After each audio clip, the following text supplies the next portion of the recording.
1,40,000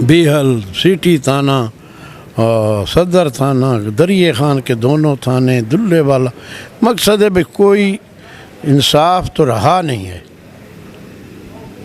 اگر مدعی جاتا ہے افسروں کے پاس، اس کو ڈی پی او کو یا ڈی ایس پی کو یہ سوچنا چاہیے کہ جو بندے ہمارے پاس آ رہے ہیں ان کی نیچے سنوائی نہیں ہو رہی تو ہمارے پاس آ رہے ہیں، یا ڈی ایس پی کا پاس بھیج دیتے ہیں یا ایس ایچ او کے پاس بھیج دیتے ہیں. تم جاؤ بھائی، تم کسی لیے بیٹھے ہو؟ خود انکوائری کرو.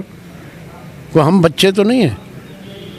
ہمارے گھر کے ہم تو گھر پولیس میں، ہمارے گھر کے پولیس افسر ریٹائرڈ ہوئے، ان کی عادت ہوتی تھی کہ افسر کو بلایا، تفتیشی کو بلایا، اور دونوں فریقوں سنتے تھے کہ ہاں بھائی کیا ہوا. پہلے تو یہ ہوتا تھا، اب ابھی افسروں کا ڈر ہی نہیں. بھائی جی پھر گھوم پھر کے ہمارے پاس انہوں نے پھر کہتے ہیں پولیس والے، ہاں بھائی ڈی پی او کے پاس جو گئے تھے، آر پی او کے پاس جو گئے تھے، تمہارا کیا بنا؟ پھر بھی ہمارے پاس آتے ہو.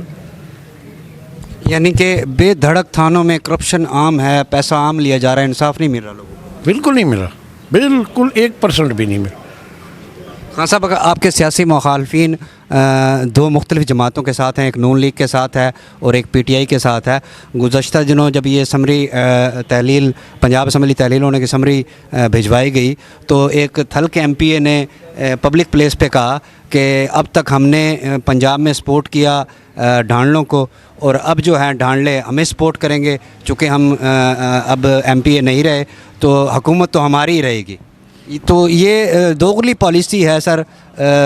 وہ پی ٹی آئی کے ہیں یا نون لیگ کے ہیں، یا دونوں قیادت کو جو ہے نا وہ دھوکہ دے رہے ہیں؟ دیکھیں، پہلے تو یہ رہے سارے پی ٹی آئی میں بزدار کو انہوں نے لگایا ہوا تھا پھدو. اس کے بعد ایم این اے جو ایک تھا وہ چلا گیا نون لیگ میں، باقی پی ٹی آئی میں کھڑے رہے. پھر چودھریوں کو انہوں نے استعمال کیا.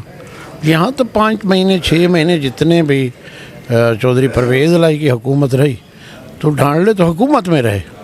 جب بائی الیکشن دریائے خان کا ہوا تو جو موجودہ ایم این اے ہے جو مسلم لیگ میں کھڑا ہے، انہوں نے تو ووٹ دیا ہے اس کو پی ٹی آئی کو، اس امیدوار کو دیا. ہماری تو انہوں نے مخالفت کی.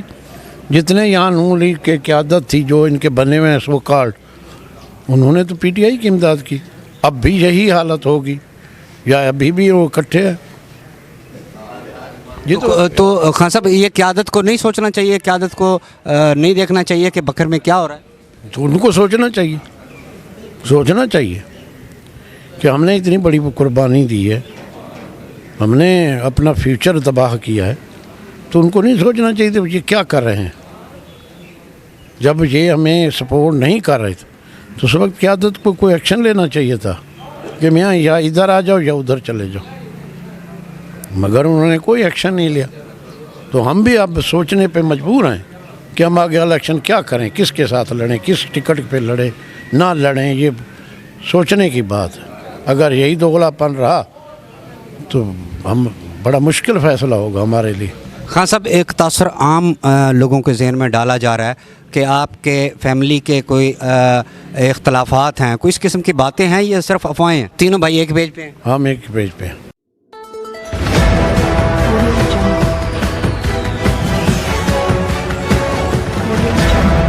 اپنا بکھر، کیونکہ یہ اپنا ہے.